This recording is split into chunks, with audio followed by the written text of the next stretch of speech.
Well, do you remember this? Not a pretty picture off the southern tip of City Island. The car stuck right there.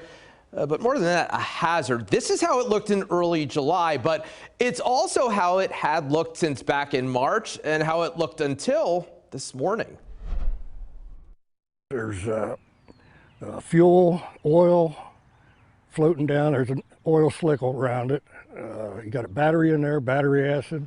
Randy Bowers explaining why he called us, an environmental hazard and more. You know, if somebody hits that, they're going to tear up the boat, obviously. Jet ski, they could end up in the water and possibly over the dam. So we started making calls of our own, which finally led to a call to Heidi Rich Creek of HC Towing. We have retrieved a couple other vehicles from water situations like this, but this was definitely the most extensive. Not an easy operation under any circumstances, and it actually turned out to be a little trickier than they expected. It has moved since last week, so. It floated farther out. Correct, yeah, so a little bit more distance. Which meant more of a lot else. More shackles, more length, because the vehicle did move from the original spot. Yeah.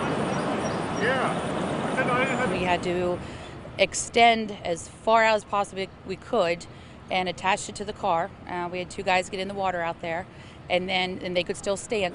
And sure enough, slowly winched the vehicle in, out around, of course, the docks, and brought it to the closest bank. Picked the vehicle up, swung it around, and put it on top of the rollback.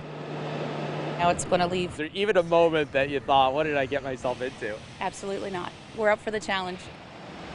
And watching it all, Randy Bowers. One down there with the flags. Pointing out his boat at the marina. A lot of people didn't want to be bothered or couldn't be bothered. So, but I figured this is the next call. To ABC 27 News. It had to get out of there, so you guys made it happen.